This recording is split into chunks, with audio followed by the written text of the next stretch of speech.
प्रभु यीशु मसीह के मीठे और मधुर नाम में आप सबको जय मसीह की। आइए आज के वचन पर मनन करने से पहले अपने सरों को खुदावंद की हजूरी में झुकाएं और प्रार्थना करें। सर्वशक्तिमान पिता परमेश्वर, अपने आप को तेरे हाथों में सौंपते हैं। प्रभु तू हमारे मनों को स्थिर कर, हमारे हृदय को शांत कर कि आज की सुबह जो हम मनन किया चाहते हैं प्रभु तेरे हजूरी में ग्रहण योग्य हो, हमारे दिलों में घर करने वाला हो और प्रभु हम अपने जीवन में इसे अपनाने वाले हो सकें। हर एक सुनने वाले को और देखने वाले को तू आशीष दे। तेरे पवित्र और मीठे नाम से मांगते हैं, आमीन। प्रभु यीशु मसीह के कलाम में से मैं आपके सामने पढ़ रहा हूँ यूहन्ना रचित सुसमाचार उसका 16वां अध्याय और उसके 13वें और 14वें पद में यहाँ इस प्रकार लिखा है, परंतु जब वह अर्थात सत्य का आत्मा आएगा तो तुम्हें सब सत्य का मार्ग बताएगा, क्योंकि वह अपनी ओर से ना कहेगा परंतु जो कुछ सुनेगा वही कहेगा और आने वाली बातें तुम्हें बताएगा। वह मेरी महिमा करेगा क्योंकि वह मेरी बातों में से लेकर तुम्हें बताएगा। ये परमेश्वर का जिंदा कलाम है। परमेश्वर इसके पढ़े और सुने जाने पर आशीष दे। मेरे अजीजों, जैसा आप सब जानते हैं कि हम पेंटिकॉस्ट सीजन में हैं और ये पिछले संडे हमने पेंटिकॉस्ट संडे को ऑब्जर्व किया है। पेंटिकॉस्ट का मतलब 50वां दिन होता है और ये ईस्टर संडे के 50वें दिन जो है हम मनाते हैं। पेंटिकॉस्ट जो है वो ईस्टर के बाद का 7वां संडे होता है और ये मुख्यतः मई 10 से जून 13 के बीच में जो है वो मनाया जाता है। और ये पुराने अहदनामे का एक त्यौहार था जिसे जोसेफस ने जो है वो कैलकुलेट किया और पास ओवर या फसह के पर्व से 50वें दिन के दिन में इसे जो है वो ठहराया है और इसे फेस्टिवल ऑफ वीक्स भी कहा जाता है। और ये एक कहना चाहिए ये एक एग्रीकल्चरल फेस्टिवल है जो फसल कटने के बाद जो पहला फल होता था वो प्रभु को अर्पित करते थे तब मनाया जाता था। इसका उल्लेख जो है वो ले व्यवस्था 23 में और निर्गमन 23 और 24वें अध्याय में हमें देखने को मिलता है। और यरूशलेम के मंदिर को 70 ईस्वी में जब ढहाया गया तो ये त्यौहार उस दिन मनाया जाने लगा जब परमेश्वर ने 10 आज्ञाओं को जो है अपने लोगों को दिया। आज जिस तरफ मैं आपका ध्यान ले जाना चाहता हूँ वो यूहन्ना रचित सुसमाचार उसका 16वां अध्याय उसका 13वां पद है। वहाँ लिखा है, परंतु जब वह अर्थात सत्य का आत्मा आएगा तो तुम्हें सब सत्य का मार्ग बताएगा, क्योंकि वह अपनी ओर से न कहेगा परंतु जो कुछ सुनेगा वही कहेगा और आने वाली बातें तुम्हें बताएगा। मेरे अजीजों, परमेश्वर के बच्चे या मसीह होने के नाते यहाँ प्रभु यीशु मसीह इस बात को कहना चाहते हैं कि हमें अपने दैनिक जीवन में सदैव जो है पवित्र आत्मा की अगुवाई की जरूरत है। जैसा उन्होंने कहा कि जब सत्य का आत्मा आएगा वो तुम्हें बताएगा, अर्थात हमारे जीवन में हमारी मार्गदर्शन करेगा। प्रेरितों के काम में लिखा है, जब पवित्र आत्मा तुम पर आएगा तो तुम सामर्थ पाओगे और पृथ्वी के छोर तक मेरे गवाह ठहरोगे। गवाह होने के लिए अपने दैनिक जीवन में हमें पवित्र आत्मा की अगुवाई को प्राप्त करना जरूरी होता है। इसलिए आइए देखें, पवित्र आत्मा जो है हमारी अगुवाई जब करता है तो हमारे व्यक्तित्व हमारे जीवन में कौन कौन से क्षेत्र हैं जो हमें अगुवाई पवित्र आत्मा देने में सक्षम है। मेरे साथ आप परमेश्वर के कलाम से कुछ बातों को निकालिए, कुछ पदों को निकालिए ताकि हम सीख सकें कि पवित्र आत्मा हमारी अगुवाई या हमें किस क्षेत्र में डायरेक्शन देता है। पहली चीज को अगर हम देखें तो फिलिपियों की पत्री को हम निकालें। फिलिपियों की पत्री उसका 4था अध्याय और उसका 8वां पद यदि हम देखते हैं तो वहाँ लिखा है, इसलिए हे भाइयों, जो जो बातें सत्य हैं और जो जो बातें आदरणीय हैं और जो जो बातें उचित हैं और जो जो बातें पवित्र हैं और जो जो बातें सुहानी हैं और जो जो बातें मनभावनी हैं, अर्थात जो भी सद्गुण और प्रशंसा की बातें हैं, उन पर ध्यान लगाया करो। यहाँ परमेश्वर का ये पद पहला क्षेत्र जो पवित्र आत्मा की अगुवाई है उसके बारे में हमें बताता है। पहली चीज जो हम सीखते हैं जब परमेश्वर कलाम कहता है कि सत्य का आत्मा जब आएगा वो तुम्हारी अगुवाई करेगा, वो तुम्हें सत्य की बातें बताएगा, तो पहली चीज जो है वो परमेश्वर कलाम हमें बताता है कि वो हमारी सोच पर हमारे मार्गदर्शन को देगा, अर्थात हमारे थिंकिंग की डायरेक्शन को वो देगा। आज अगर हम देखते हैं तो बहुत से ऐसे लोग हैं जो पवित्र आत्मा की अगुवाई में चलना नहीं चाहते। उनके जीवन जो है वो नकारात्मक और अशुद्धता से भरे हैं। लेकिन यहाँ पर परमेश्वर का कलाम हमें स्पष्टता से बताता है कि जब सत्य का आत्मा आएगा तो वो हमारी सोच पर, यहाँ पर लिखा है कि उसी पर ध्यान लगाया करो, अर्थात ध्यान लगाना हमारी सोच को बताता है। वो कहता है कि वो हमारी सोच पर ही हमें अगुवाई देगा। तो इस पेंटिकॉस्ट सीजन में जो चर्च कैलेंडर के अनुसार सबसे बड़ा सीजन है, क्या हम अपने आप को पवित्र आत्मा के हाथों में देते हैं कि वो हमारी सबसे पहले सोच का मार्गदर्शन करे। अपने आप को इस शुरुआती दौर में पेंटिकॉस्ट सीजन के आइए परमेश्वर के पवित्र आत्मा के लिए हम समर्पित करें ताकि वो हमारी सोच को अपने कंट्रोल में ले सके और हमारा मार्गदर्शन कर सके। दूसरी चीज अगर हम देखते हैं तो इब्रानियों की पत्री उसका 12वां अध्याय और उसके दूसरे पद को यदि हम देखें तो वहां पर लिखा है, और विश्वास के कर्ता और सिद्ध करने वाले यीशु की ओर ताकते रहें, जिसने उस आनंद के लिए जो उसके आगे धरा था लज्जा की को चिंता न करके क्रूस का दुख सहा और परमेश्वर के सिंहासन की दाहिनी ओर जा बैठा।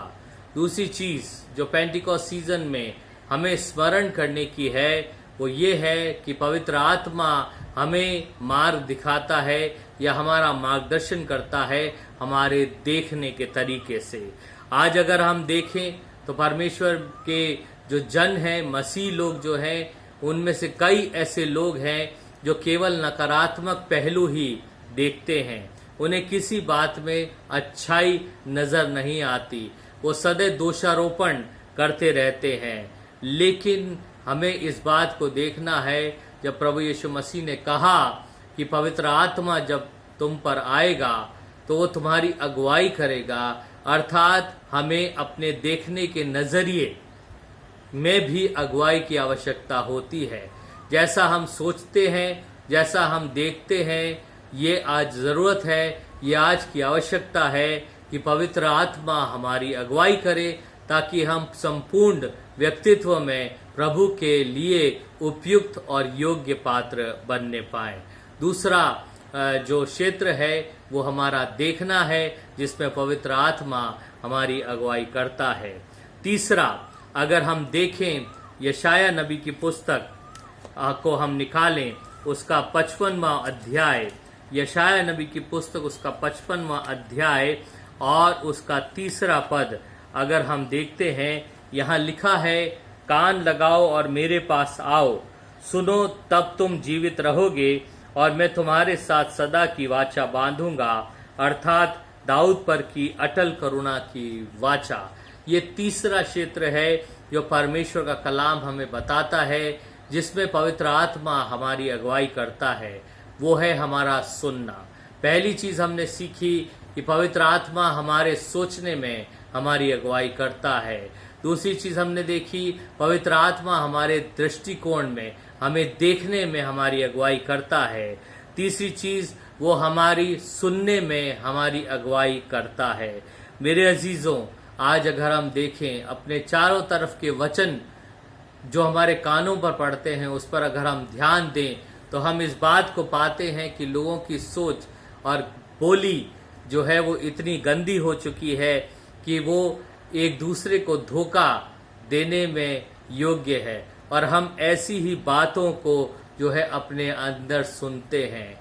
हमारे अंदर का पापमय मनुष्यत्व जो है वो कई बार इस बात के लिए हमें जो है वो प्रेरित करता है कि हम गंदी और बुरी बातों को जो है सुने। लेकिन पवित्र आत्मा का एक कार्य ये भी है कि वो हमारे सोचने पर भी हमारा मार्गदर्शन करे। जैसा कलाम में लिखा है कि कोई गंदी बात तुम्हारे मुंह से ना निकले, और कोई भी ऐसी बातें हमें सुनने के लिए कलाम प्रेरणा नहीं देता।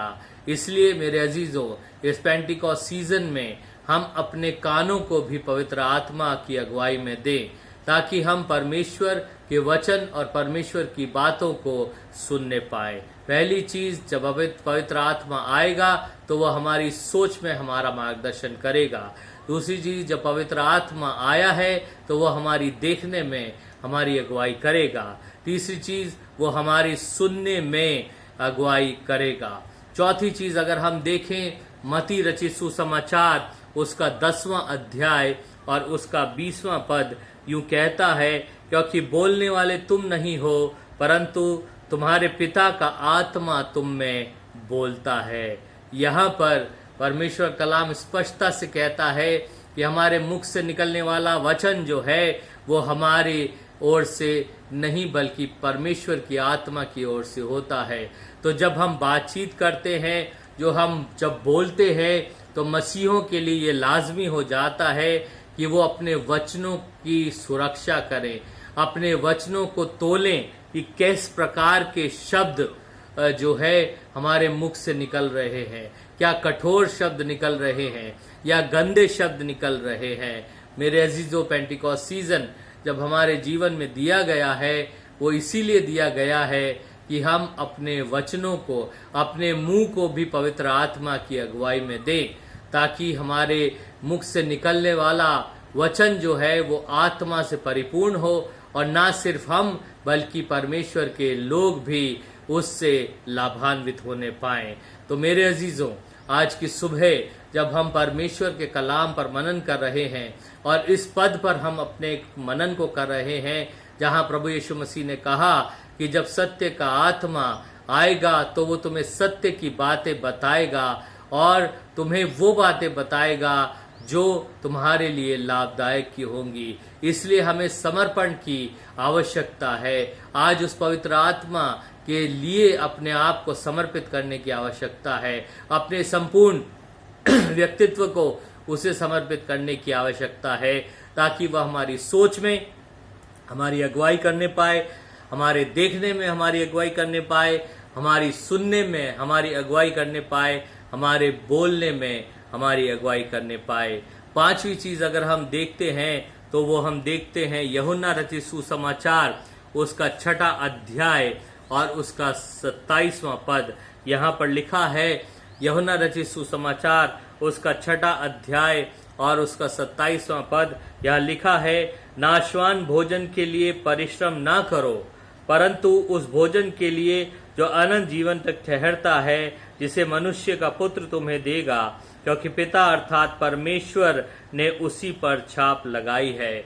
यहाँ जो पांचवी चीज हमें परमेश्वर कलाम बताता है वो स्पष्टता से बताता है कि नाशवान भोजन के लिए परिश्रम ना करो, अर्थात अपने कामों में हमें मार्गदर्शन की आवश्यकता है। कई बार जो है हमारे जीवन से हम ऐसे कार्य करते हैं जो हमें विनाश, संकट, समस्या की ओर ले जाते हैं। यहाँ परमेश्वर कलाम स्पष्टता से बताता है कि आज की तारीख में बहुत से ऐसे लोग हैं जो स्वार्थी उद्देश्यों की पूर्ति के लिए अपने जीवन में कार्य कर रहे हैं। वो परमेश्वर की इच्छा को पूरा नहीं करते। परमेश्वर जो चाहता है कि वो करें वो नहीं करते, लेकिन अपने स्वार्थ की पूर्ति के लिए वो कार्य करते रहते हैं। मेरे अजीजों, पेंटिकॉस्ट का सीजन हमें दिया गया है कि हम अपने कार्यों पर भी पवित्र आत्मा के नियंत्रण को पाएं, ताकि हमारे काम भी जो है उस सत्य के आत्मा अर्थात पवित्र आत्मा की अगुवाई में पूरे करने पाए। मेरे अजीजों, अभी तक हमने इन 5 चीजों को देखा है जिसमें पवित्र आत्मा की अगुवाई परमेश्वर कलाम हमें बताता है। पहली चीज, वो हमारी सोच पर हमें मार्गदर्शन देता है। दूसरी चीज वो हमारे देखने पर मार्गदर्शन देता है। तीसरी चीज वो हमारे सुनने पर मार्गदर्शन देता है। चौथी चीज वो हमारे बोलने पर मार्गदर्शन देता है। और पांचवी चीज वो हमारे कार्यों पर मार्गदर्शन देता है।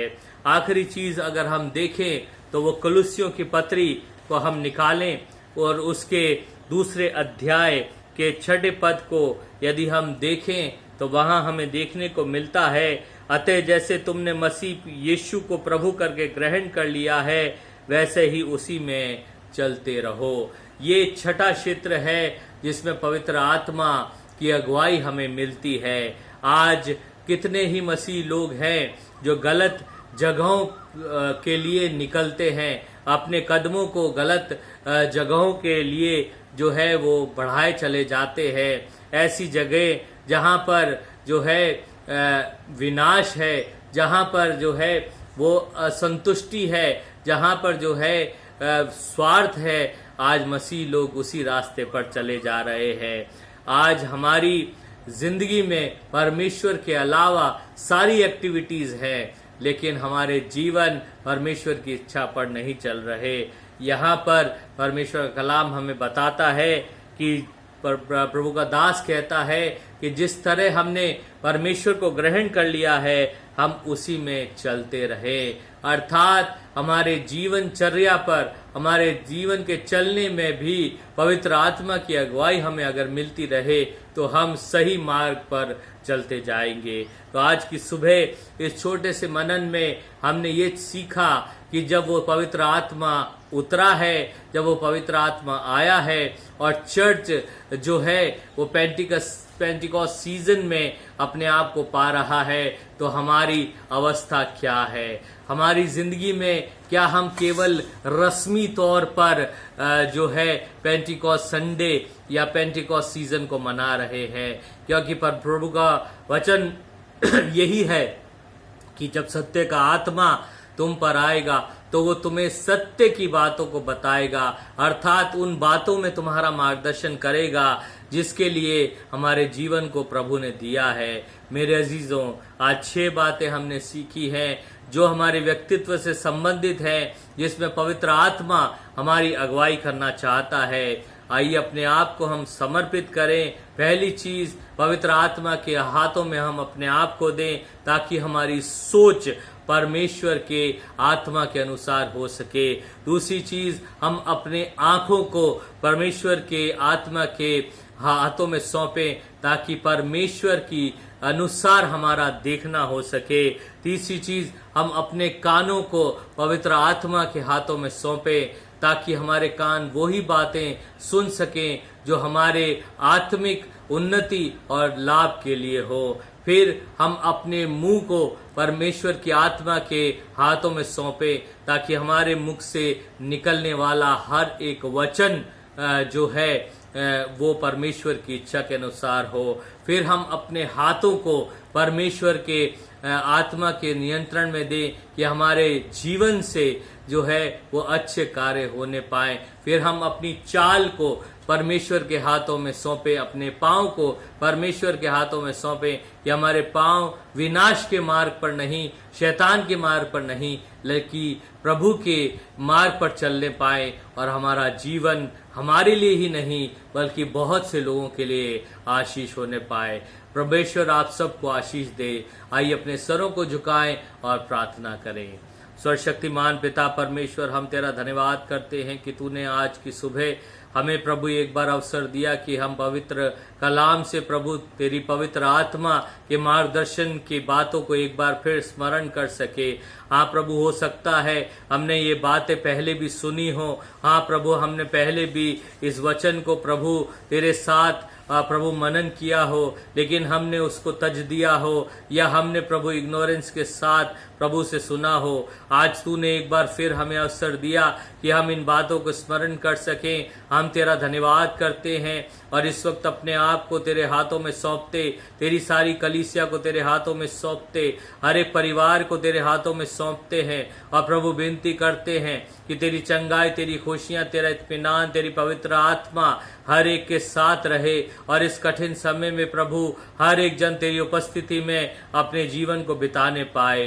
प्रभु हर एक सुनने वालों को प्रभु तू आशीष दे। हाँ प्रभु, हम अपने आप को संपूर्ण रूप से तेरे हाथों में सौंपते और इस विनती को तेरे बेटे हमारे उद्धार करता प्रभु यीशु मसीह के नाम से मांगते, जिसने हमें यूं दुआ करना सिखाया है। आए हमारे बाप, तू जो आसमान पर है, तेरा नाम पाक माना जाए, तेरी बादशाहत आए, जैसे तेरी मर्जी स्वर्ग में पूरी होती जमीन पे भी पूरी हो। हमारे रोज को तू आज हमें बख्श दे, और जिस तरह हम अपने कसूरवारों को माफ करते हैं, तू भी हमारे कसूर हमें माफ कर। हमें आजमाइश में न डाल, बल्कि बुराई से बचा, क्योंकि राज्य, पराक्रम और महिमा सदा लो तेरे ही है। तेरे पवित्र और मीठे नाम से मांगते हैं, आमीन। अब हमारे प्रभु यीशु मसीह का अनुग्रह, पिता परमेश्वर का प्रेम और पवित्र आत्मा की संगति और सहभागिता हम सबके साथ अब से लेकर हमेशा तक होती रहे, आमीन। प्रभु आप सबको आशीष दे।